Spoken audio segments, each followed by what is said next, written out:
Ils se nommaient la génération Assaut.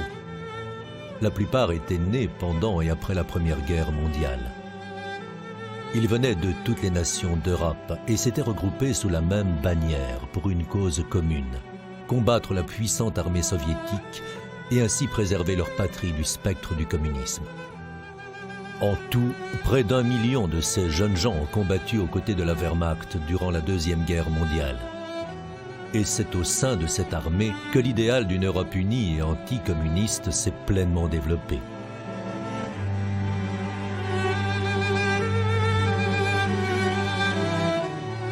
Aucune autre période de l'histoire mondiale n'est mieux documentée que les 6 années séparant l'invasion de la Pologne en septembre 1939 et la capitulation du Troisième Reich en mai 1945. Et pourtant, chaque homme, parmi les millions de morts et de disparus de cette guerre, a encore une histoire à raconter.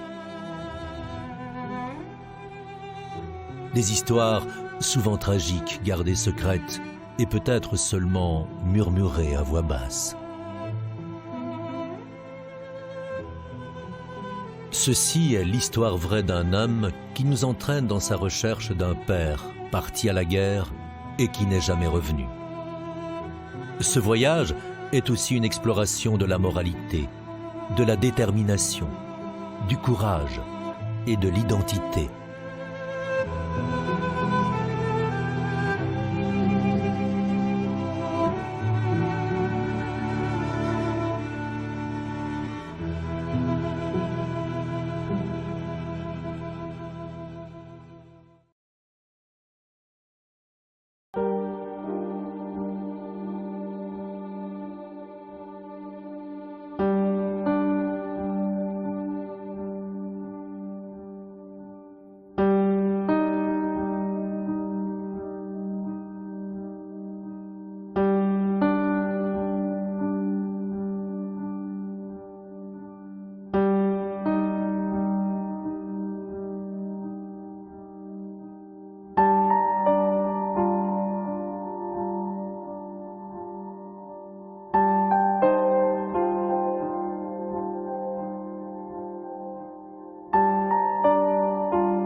Il arrive à un certain moment au cours de son existence où quiconque a tendance à se tourner vers le passé, soit pour avoir des renseignements, des informations, des idées de ce que pouvait être sa lignée ancestrale.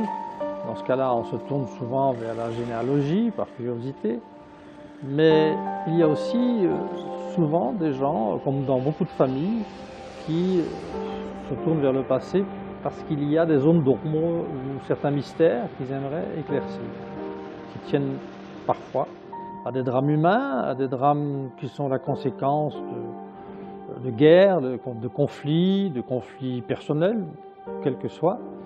Et dans ce cas-là, on fait généralement des recherches en fonction, bien entendu, des possibilités, des moyens qui sont à sa disposition.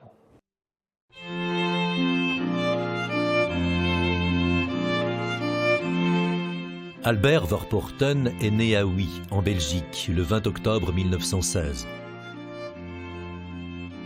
Sa famille est catholique et très soudée. Lorsqu'il obtient son brevet d'études secondaires, il entre alors à l'école de pilotage de la force aérienne en 1936.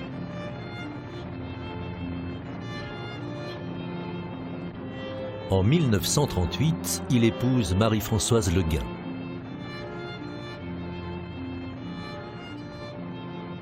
En 1940, au début de la guerre, il est posté en France avec son unité. Il est fait prisonnier par les Allemands, mais libéré peu après. Il allait connaître par la suite des moments très douloureux.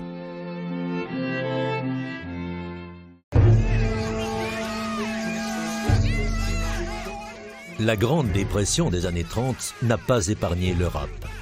La Belgique en subit les effets de plein fouet.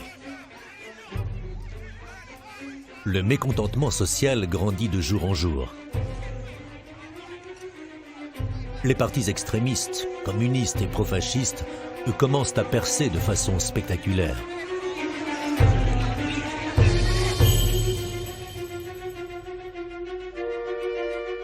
Pour Léon de Grelle, le fondateur du parti Rex, les causes sont évidentes. Un manque de foi religieuse et le relâchement des mœurs. Qu'est-ce que vous voulez? Nous sommes la jeunesse, nous sommes la force, nous sommes la vie. En face des partis corrompus et d'un régime à l'agonie, nous devons vaincre. Rex a avec lui le pays entier, c'est pour ça que Rex vaincra.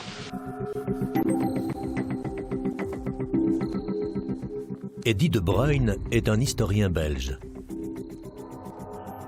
Après une vingtaine d'années d'études et de recherche de documents, des entretiens avec d'anciens collaborateurs, dont Léon de Grelle, il est aujourd'hui considéré comme une autorité mondiale dans le domaine de la collaboration politique et militaire wallonne lors de la Deuxième Guerre mondiale. The Rexist movement is a dissident grouping of the Catholic Party founded by Léon de Grelle around 1935 and which became a right-wing grouping before evolving to a fascist movement financially supported by Mussolini. Now, de Grelle was arrested on the 10th of May because he was considered as a threat to the Belgian security state. After he came back from a concentration camp in France, he ambitioned to play a political role in Belgium, but was prevented from doing this by Belgian politicians who had stayed or remained in Belgium. So he turned to the Germans. And when the Germans invaded the Soviet Union in June 1941, he joined the Legion, La Légion Wallonie, which was founded not by de Grelle but by Fernand Hulot, which caused more or less the loss of half of his followers. Those who joined him were what we call the true believers. Après la signature de l'acte de reddition de la Belgique en 1940 par le roi Léopold III, acte considéré comme anticonstitutionnel, le gouvernement décida de poursuivre la lutte avec les Alliés hors du territoire national. Certains restés au pays ont courtisé l'occupant allemand et son administration militaire dirigée par le général Egert Redar. Ce fut notamment le cas du parti d'extrême droite flamand, le VNV, qui bénéficia des faveurs des Allemands au détriment du parti Rex.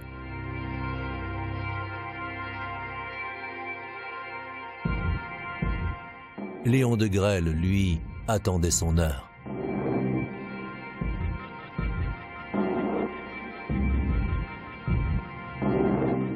Les médias étaient particulièrement marqués et monopolisés par les dirigeants. Chacun voulait faire passer son message et inciter les citoyens à partager son idéologie. Albert Verpoorten s'était affilié au parti Rex dès 1936 et son travail de journaliste et de propagandiste avant et pendant la guerre n'était pas passé inaperçu.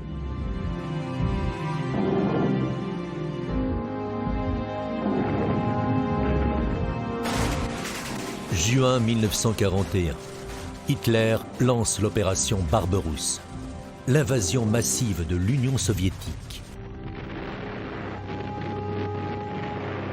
La croisade idéologique d'Hitler contre le communisme venait de débuter.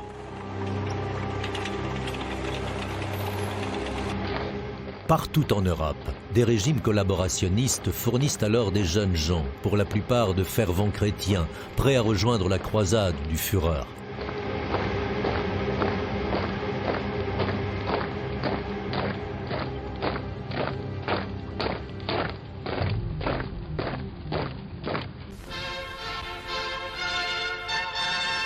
In Brüssel verabschiedete Léon de Grelle 800 wallonische Freiwillige für den Kampf gegen den Bolschewismus.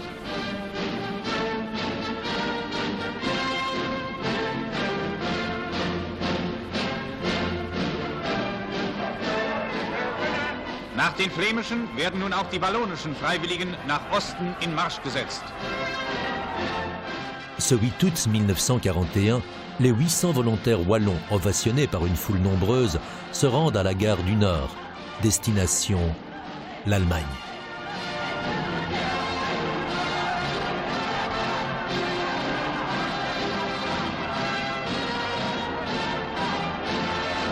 Léon de Grelle ist auch unter ihnen.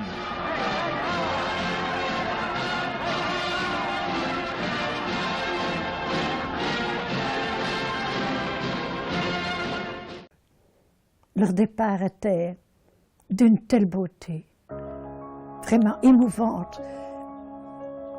Mais c'était avec tellement d'enthousiasme, de courage, de force. Oui, pour eux, c'était la foi et la force qui pouvaient vaincre les montagnes.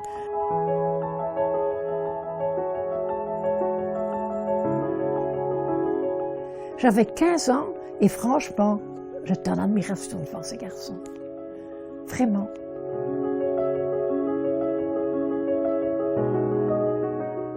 Marie-Josée de Goeilly est la veuve du lieutenant Roger de Goeilly, un officier de premier plan de l'état-major de la division Wallonie, commandé par Léon de Grelle.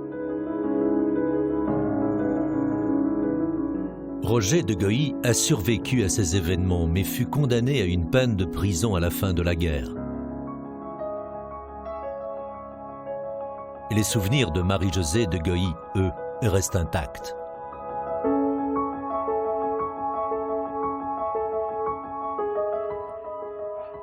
On a condamné tous ces garçons qui sont partis comme des croisés, oui, comme des croisés. On peut encore critiquer maintenant les croisés qui sont partis à Jérusalem pour la religion catholique, mais je dis, quand on a 17, 18 ans, 19 ans, il n'y a aucun intérêt. On quitte son école et on sait qu'on risque sa vie, mais à cet âge-là, on est capable de donner sa vie pour un idéal. Ça, moi, je l'ai senti fortement. Et je crois que si j'avais été un garçon, j'aurais fait comme eux.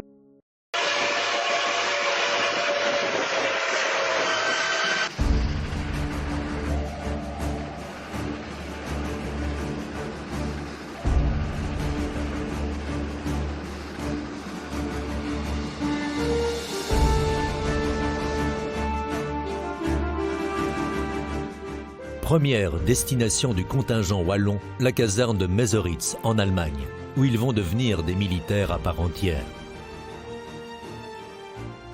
C'est là qu'ils vont recevoir leurs uniformes et connaître la vie en caserne.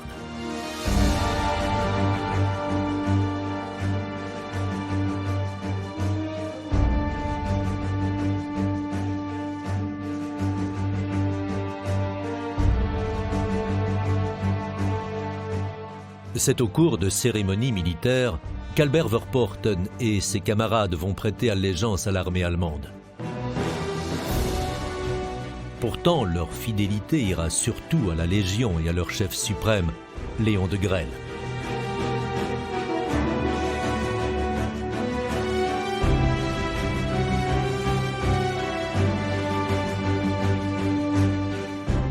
Commence alors le vrai métier de soldat, la discipline militaire et le maniement d'armes de guerre.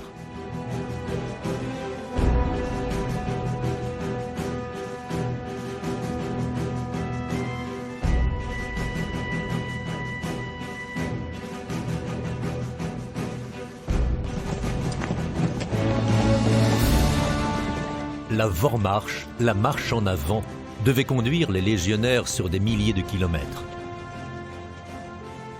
Objectif, le Caucase pour affronter l'armée soviétique sur ses propres terres.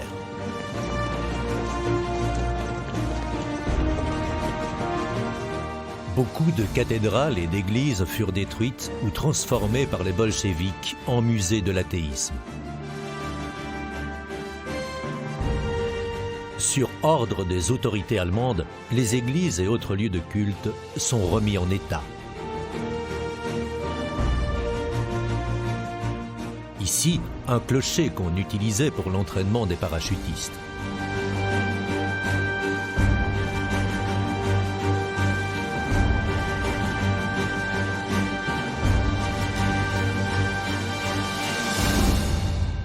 Bientôt, la première messe est célébrée, confortant ainsi les légionnaires dans leur foi.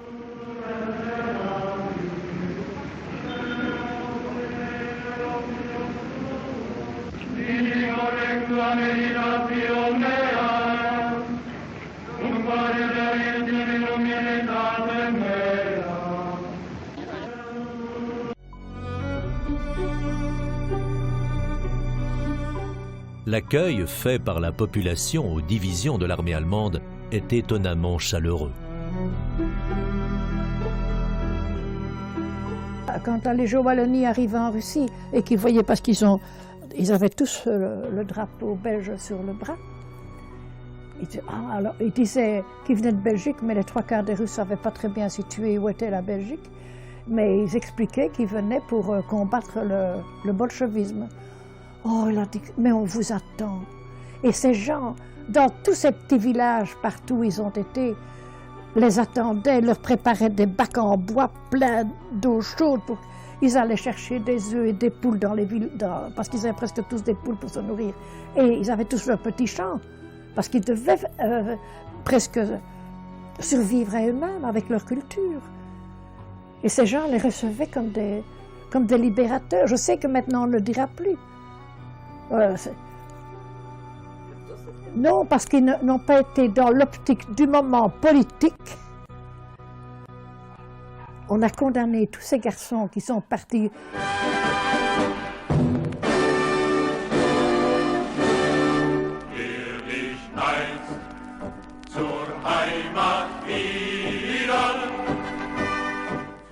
Une halte bien méritée après des heures de marche sous un soleil de plomb et le poids de leurs équipements.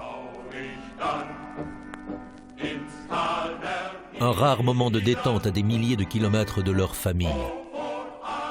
Pour beaucoup, c'est l'occasion d'écrire un mot à quelqu'un de cher resté à la maison. La distribution du courrier et des colis est un moment très attendu.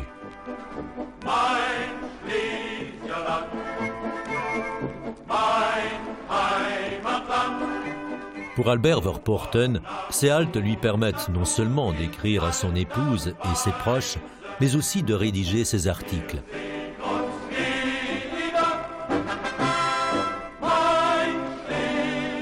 C'est régulièrement qu'il les envoie aux journaux et magazines en Belgique.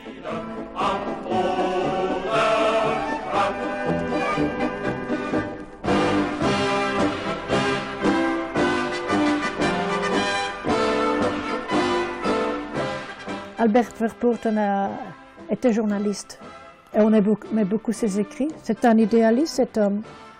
Il avait déjà des petits-enfants, il avait une femme. Ses petits-enfants, je crois qu'ils étaient tous en dessous de 10 ans, même pas. Il n'avait même pas 30 ans, je pense.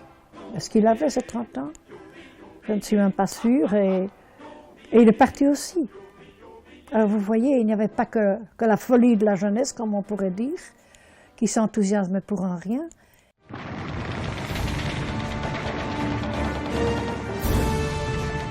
Mais les accalmies sont de courte durée. Il faut se battre constamment et avec acharnement pour espérer gagner du terrain contre la puissante armée soviétique.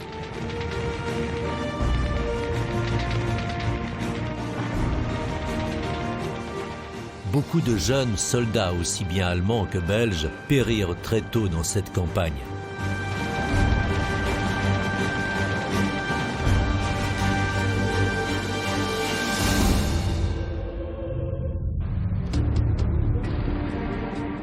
Dès la fin du mois d'août, une administration allemande est mise en place. Elle ne laisse subsister que certaines institutions belges. Le pays occupé passe sous l'autorité d'un gouverneur général.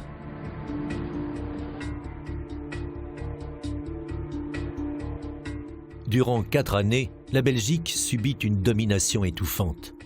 Toutes les libertés qui faisaient autrefois son orgueil sont supprimées. La censure tue la liberté de la presse et sur le plan économique, la Belgique est dépouillée. Mais Léon de Grelle, dans sa quête du pouvoir, a d'autres préoccupations. pour des raisons de sécurité d'une part, et afin d'égaler, voire de surpasser le régime nazi d'autre part, il crée les formations de combat. Les formations de combat sont donc la milice du parti rexiste. Donc l'uniforme noir avec sur la poche gauche donc la croix de Bourgogne en couleur rouge.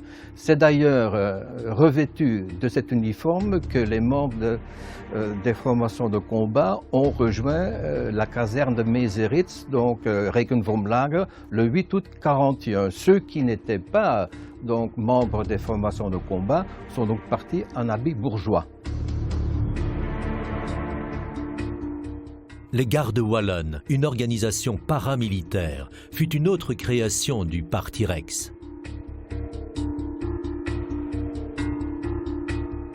La Garde Wallonne a été créée comme une espèce de ballon d'essai, en ce sens que lorsqu'on a mis sur pied la Légion Wallonie, les Allemands n'étant pas demandeurs, étaient fort sceptiques quant aux possibilités de recrutement pour cette nouvelle unité anti-bolchevique. Donc, du côté wallon, les rexistes ont donc été obligés de prouver aux Allemands qu'ils étaient capables, donc, pour ne pas perdre la face, capables de lever suffisamment d'hommes pour cette légion anti-bolchevique. D'où la mise sur pied de cette garde wallonne. À présent, remontons le temps jusqu'au XVIe siècle. À cette époque, les ducs de Bourgogne ont regroupé les territoires de 17 provinces qui sont alors soumises à l'empereur Charles Quint. Ce dernier en fait un véritable État. Il choisit pour emblème la croix de Saint-André rouge, jonchée de nœuds de branches coupées. Les rexistes espèrent que le cercle de Bourgogne, qui reprend ces 17 provinces, puisse jouir d'une pleine autonomie au sein du Troisième Reich.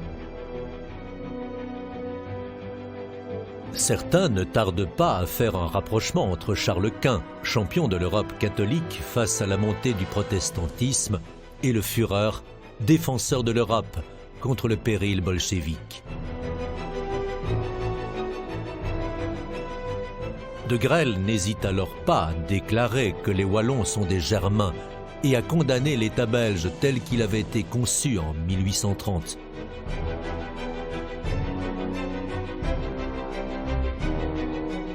Les jeunes, favorables à cet idéal, s'engagent dans la jeunesse rexiste et légionnaire et servent d'éclaireurs pour De Grelle. Celui-ci dit d'eux qu'ils sont fils d'un peuple de héros et de saints. Il s'agit pour De Grelle de donner aux jeunes un esprit de fierté et de grandeur nationale. Des pèlerinages sont organisés pour exalter les faits d'armes des Wallons. Des officiers sont chargés de transmettre l'idéologie aux troupes, un moyen plutôt efficace pour les manipuler. En 1940, quand il y a eu la guerre, en général, quand on était petite, j'avais 2 sœurs, nous allions toutes les 3 à la mer avec papa et maman, et mon papa a dit, mon Dieu, que c'est la guerre, on n'ira plus en vacances, je vais vous inscrire à la jeunesse rexiste. En général, c'est le genre scout, et c'était exactement ça. C'était la mentalité scout, pleine d'idéal, on chantait, on faisait un peu de gymnastique, avec une cheftaine, comme on disait. Et on avait John Hagmans comme prévôt, parce qu'on avait pris le titre de l'ancienne Bourgogne, parce que John Hagmans est le chef de Goy, qui est devenu mon mari après, admirait la période des 17 provinces, qui était occupée par Philippe II et les ducs de Bourgogne.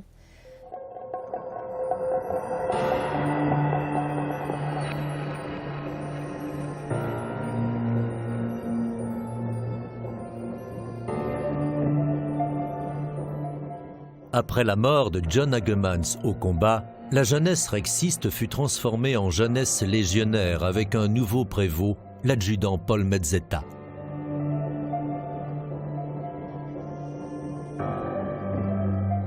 Pour celui-ci, seul prime le caractère accordé à l'idéal légionnaire tel que De Grelle le désire.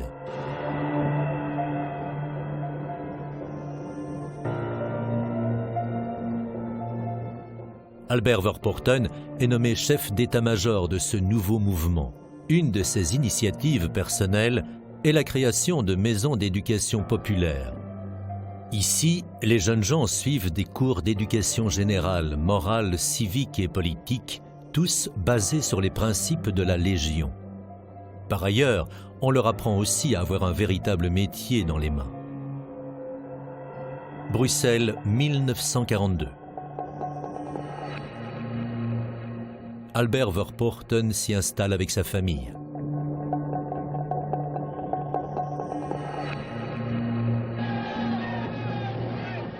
Il poursuit son travail de journaliste, de chroniqueur et s'occupe de très près des aspects idéologiques et politiques du mouvement rexiste.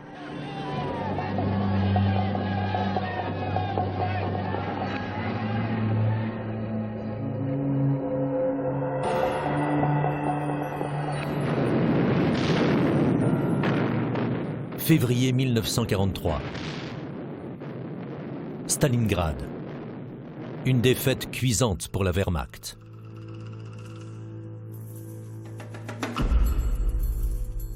« 400 000 soldats allemands sont tués ou capturés. C'est un coup terrible pour la campagne d'Hitler à l'Est. C'est son premier grand désastre de la guerre.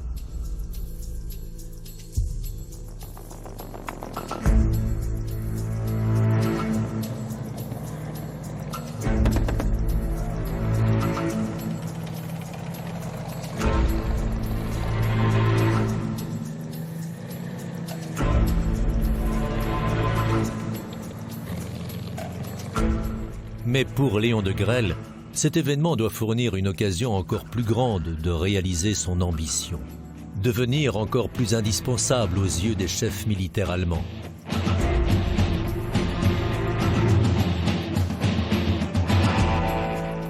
La réputation de la Légion Wallonie lui assure d'ores et déjà ce succès. C'est à ce moment-là que la Légion est intégrée dans le corps d'élite des Waffen-SS. Ceci vaudra aux légionnaires des déboires par la suite. Ces seules lettres SS évoquent pour des millions de gens un souvenir de camps de concentration et de génocide. La distinction entre l'unité d'élite des Waffen-SS et les gardiens de camps de concentration, le Allgemeine SS, est souvent ignorée. La Légion devient, en juin 1943, la 5e Sturmbrigade Wallonie. C'est une brigade d'assaut comprenant près de 2000 hommes. Entre décembre 1943 et février 1944, lors de l'avancée russe vers l'ouest, de Grelle, ses hommes et 60 000 Allemands se retrouvent encerclés dans une bande de terre. C'est la poche de Korsun en Ukraine. Le risque ici, près de Tcherkassy, est d'être coupé des lignes arrières et d'être anéanti par 300 000 Russes. C'est un combat sans pitié qui se déroule alors. Pour de Grelle et son unité, l'ordre est de tenir les arrières afin de permettre aux 60 000 Allemands de s'échapper. Malgré leur infériorité, 6 contre 1, et des pertes très importantes, les Wallons tiennent bon le temps nécessaire. Ils réussissent et les unités allemandes s'éloignent sans encombre. Les Wallons sont les héros du jour. Particulièrement de Grelle, qui a survécu malgré les blessures qu'il a reçues lors de ce féroce combat.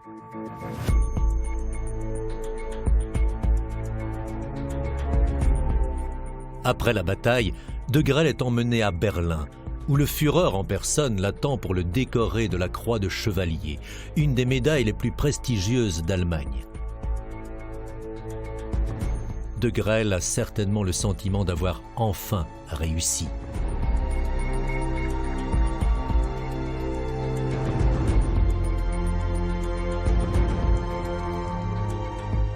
Même Joseph Goebbels, un des plus puissants dirigeants de l'Allemagne nazie, qui jadis traitait de Grelle de raté, ne tarissait plus maintenant en louanges envers lui et ses hommes.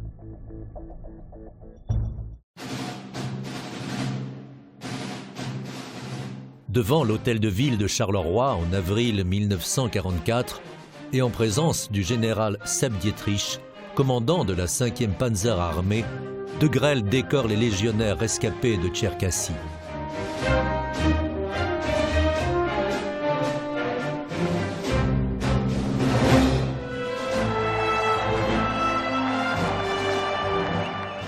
tard, c'est à Bruxelles, devant une foule en délire, que Léon de Grelle peut savourer son succès lors d'une véritable parade de la victoire. Enfin, il a atteint ses objectifs.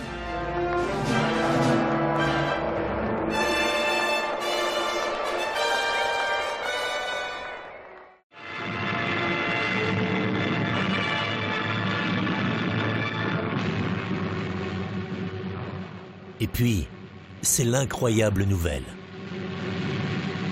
The United Nations have bridged the English Channel on June the 6th, 1944, a date indelibly written in the annals of history by the armed forces of the free world. The fighting men of Britain, the Empire and America embarked on the greatest amphibious operation ever undertaken. Le débarquement des Alliés en Normandie serait la première étape vers la libération de la France et de la Belgique.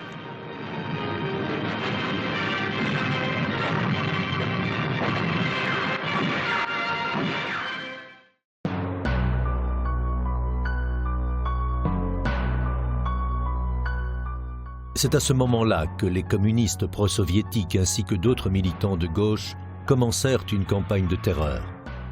Avec l'assassinat de rexistes, de collaborateurs de tous bords, ainsi que ceux considérés comme sympathisants nazis.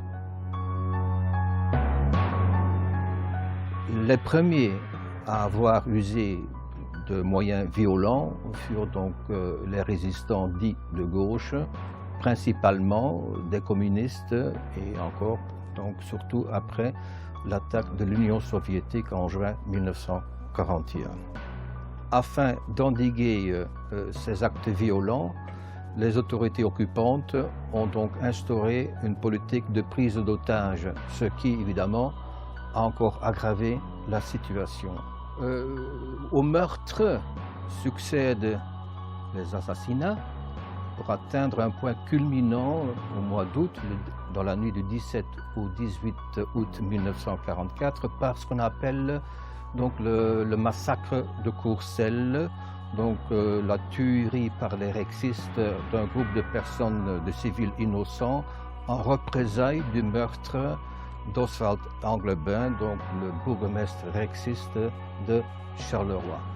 Et parmi les auteurs de cette tuerie, nous trouvons un personnage comme le capitaine breveté d'état-major Pierre Pauly, fusillé pour ses faits et non pas pour sa simple appartenance à la Légion Wallonie, puisqu'il avait commandé cette unité au début des campagnes à l'Est. Septembre 1944. Albert Verpoorten ainsi que d'autres membres du Rex partent en Allemagne. Les Alliés seraient bientôt là, et beaucoup d'entre eux auraient été arrêtés et condamnés pour trahison par les autorités belges rentrées d'exil. Pendant la libération de la Belgique, alors que la guerre se poursuit, en octobre 1944, un groupe de légionnaires dont Albert Verpoorten est envoyé à Sophienwald. Objectif, suivre une formation d'officier.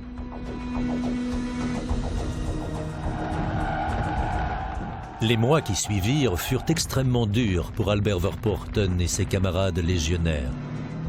D'autant plus qu'il savait que la défaite était inéluctable. Son fils se souvient.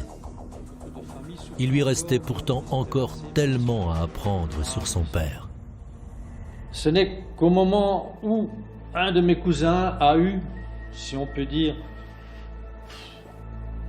comme les cousins, entre jeunes, entre adolescents, a eu envie de me dire que c'était pas tout à fait ce que je pensais et que mon père n'était pas vraiment mort comme je pu l'imaginer, qu'il n'était pas mort en héros, qu'il était tout simplement mort dans une tranchée avec un uniforme qui n'était pas l'uniforme de l'armée belge auquel il aurait dû appartenir, qu'il appartenait à l'époque de pilote, mais qui était mort en réalité dans un uniforme de l'ennemi qui était l'uniforme allemand.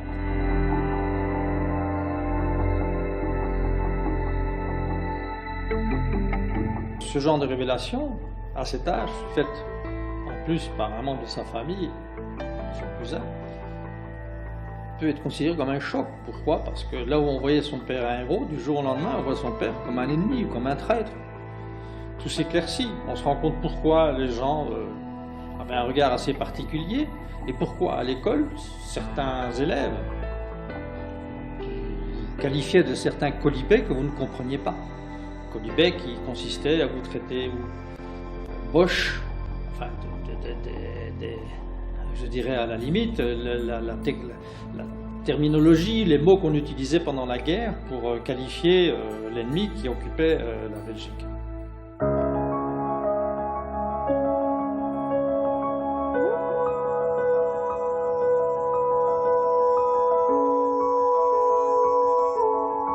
Il me restait beaucoup trop de zones d'ombre quant à son rôle pendant la Deuxième Guerre mondiale. Et c'est une période qui a été, pour beaucoup de personnes de mon âge, extrêmement importante dans la mesure où nous avons vécu ce qu'on peut appeler la guerre en toute petite partie, mais surtout l'après-guerre.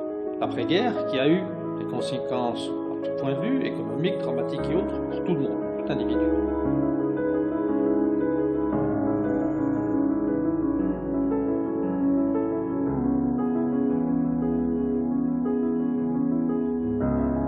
Pourquoi s'intéresser à quelque chose de si un détail, puisque finalement mon père n'est jamais qu'un détail de l'histoire.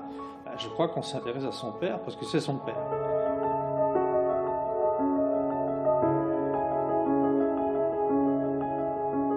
Lorsque j'ai eu la vingtaine, où on commence quand même à avoir un âge un peu plus mûr, où on ne se contente pas des réponses à ce genre de questions, et où j'avais épousé le métier de journaliste, je me suis dit qu'il était quand même important de me renseigner un peu plus sur ce qui s'était vraiment passé, bien entendu, d'une part, et de voir quelles étaient les raisons pour que ça s'était passé, dans quelles circonstances ça s'était passé, et ce qu'il en était exactement.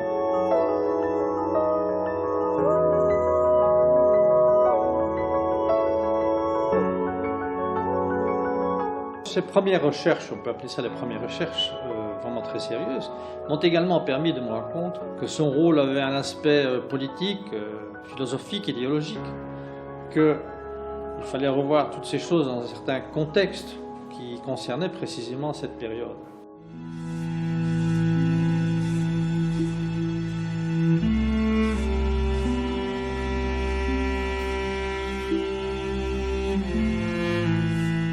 Le problème qu'il me restait à résoudre, c'était non seulement l'explication de que lui est-il arrivé exactement, pour quelles raisons est-il parti là-bas, et pour quelles raisons a-t-il épousé, il faut le dire quand même, une philosophie, une politique, une opinion, on appelle ça comme on veut, qui n'était pas du tout celle qu'il aurait dû en fait épouser. Bref. Et qui en de plus est, il ne faut pas l'oublier, a créé des drames dans la famille, le fait bien entendu de mourir mais d'avoir une veuve avec 4 enfants, et le fait d'avoir quelque part aussi, entre guillemets, un peu sali la réputation de la famille et de son entourage.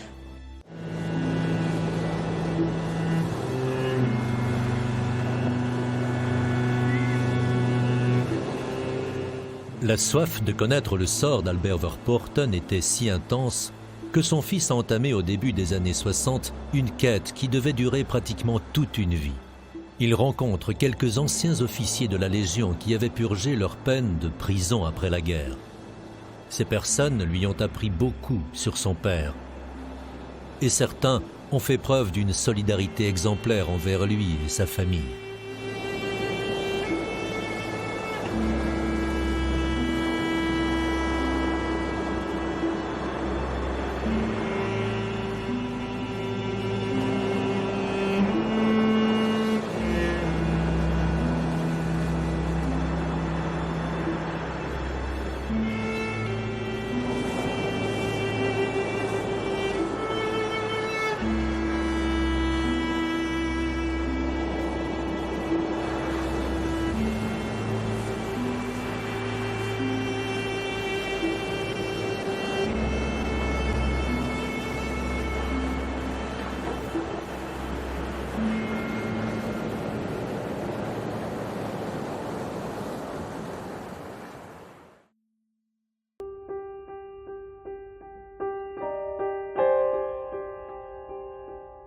Les écrits restent, c'est bien connu.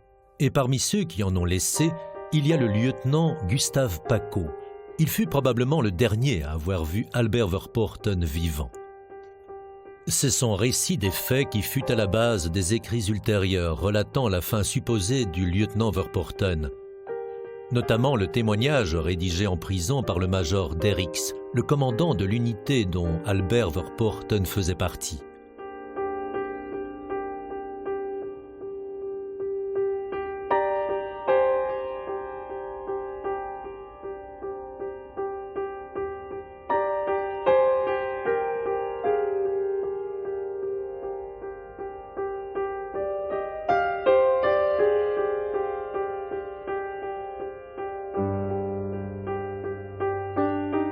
Ce sont ces deux témoignages qui furent à l'origine de l'aventure dans laquelle s'est lancé Charles Verpooten pour tenter de faire la lumière sur ces événements lointains entourés de mystères.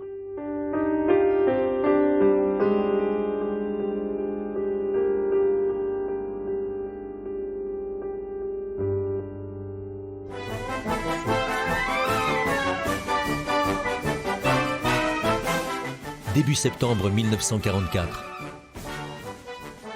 Les Alliés entrent dans Bruxelles, libérés.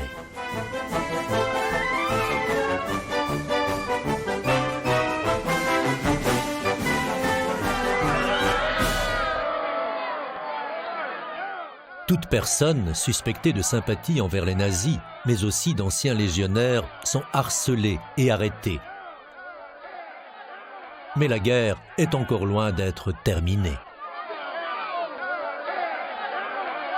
The Rexists fled to Germany with family, children, wives.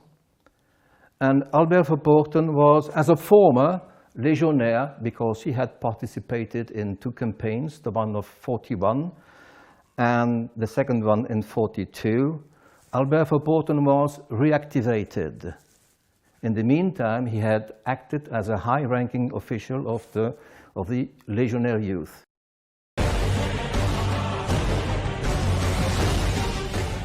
En janvier 1945, une offensive soviétique d'une ampleur extraordinaire, engagée sur le front de la Vistule, rompt le dispositif allemand autour de Varsovie. Les unités blindées russes pénètrent en Pologne et s'arrêtent sur l'Oder.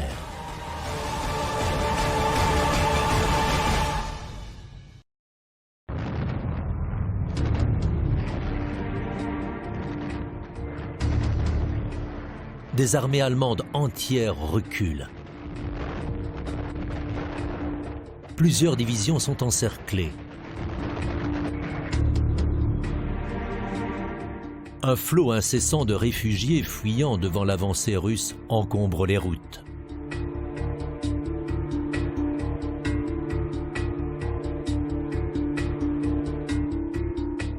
Fin janvier, la division Wallonie et celle de Langemarck, formées de volontaires flamands, reçoivent sans aucun préavis l'ordre d'embarquer dans des trains. La destination reste inconnue. Le 1er février, les convois débarquent les unités entre Stettin, près de l'embouchure de l'Oder, et la petite ville de Stadtgard, plus à l'est. Le temps est froid et pluvieux, et la situation militaire catastrophique. Les dernières têtes de pont de Poméranie viennent d'être abandonnées fin mars.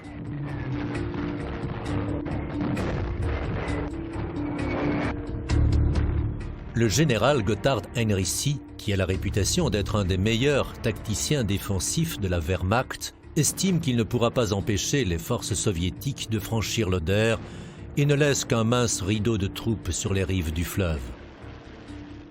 Il préfère organiser une résistance mobile en profondeur avec les éléments blindés dont il dispose encore.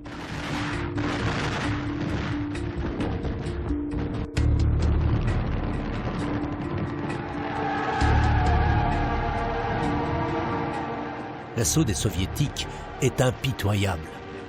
Les pertes sont énormes dans les deux camps.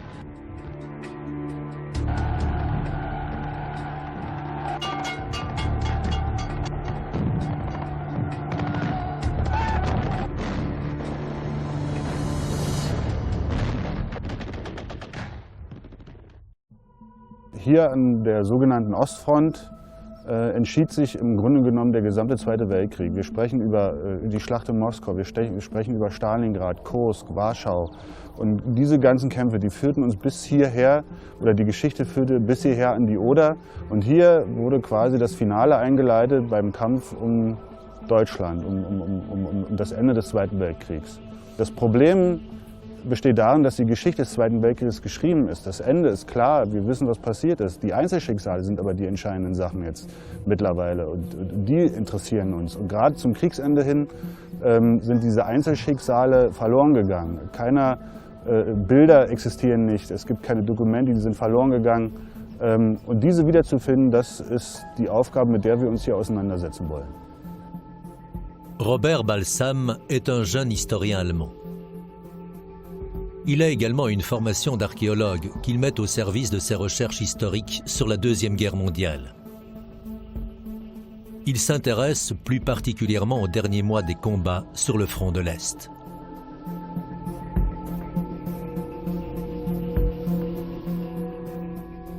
The Russians, of course, knew that the Oder is the last border, the last natural border to get Germany, to get whole Germany. General Bartov, the leading officer of the 65th Army, said the Oder is 2 times the river Dnieper and 1 times the Vistula together. So they knew that the Oder is a very hard river to cross. And in this area, the Oder was separated in 2 arms. It was the eastern arm is also named the Große Regnitz, and the west arm is the West Oder called. So the Russians had to cross 2 rivers. And between these 2 rivers there was a swamp area. So they had not the possibility to cross with tanks, only by infantry. The infantry first they had to build some boats from wood they found at the Oder on the eastern side. So they built their boats. And then they had to take the land between these 2 arms because the Germans were on the western side and waited what the Russians will make. Et c'est le 16 avril que va commencer l'offensive soviétique sur l'Oder. Des fantassins russes ont déjà réussi à traverser le fleuve. Cet endroit constitue un point stratégique de la plus haute importance dans la bataille finale pour Berlin. When the Russians came, they tried to cross the Oder north of the freeway bridge there, south of the freeway bridge, and in the area of Schillersdorf. So these 3 points were the first points where the Russians came to cross the Oder. And after 2 hours, in every place of these 3 advances, they reached the western side. They established bridgeheads, and from this moment on, the Germans tried, of course, to throw them back. But the Russians were already strong enough to hold their positions. They had in the first hours, they didn't have the strength to advance, but they hold their positions, hold the bridgeheads, and every minute, every hour came some more soldiers, and the opportunity to throw them back was getting lesser hour by hour.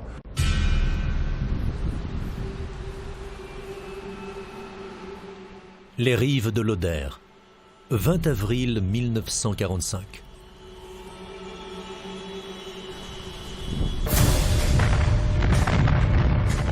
À 5 heures du matin, un terrible bombardement s'abat sur les premières lignes de la défense allemande. Les soviétiques ont aligné plus de 238 pièces d'artillerie au kilomètre. Plusieurs têtes de ponts soviétiques sont établies sur un front de 5 km entre Kourov et Schillersdorf.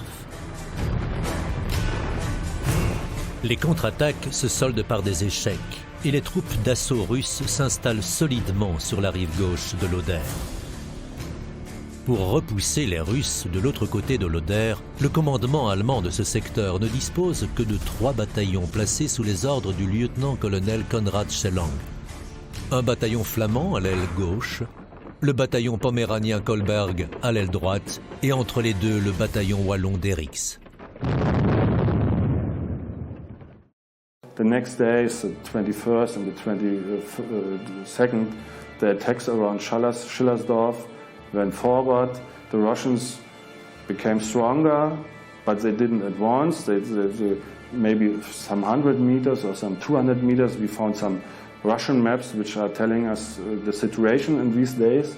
The German High Command said we must counterattack, and then for this they took the Walloons, they took the battalion of Miss Derricks, because this battalion was very strong, and it was fighting some months before in Altam, and this was they know how to fight, and these guys they used to counterattack against the Russians.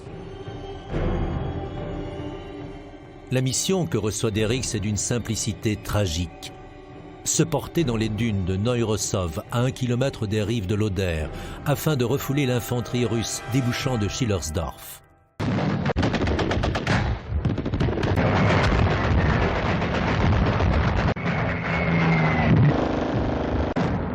Les offensives russes sont d'une rare violence. La lutte pour Schillersdorf devient très dure et des combats au corps à corps mettent aux prises légionnaires et soviétiques. Les pertes sont importantes. Les chars ont presque épuisé leurs munitions. C'est alors que le major Franz Helleboth, le commandant belge des unités wallonnes et flamandes, ordonne le repli sur Neurosov.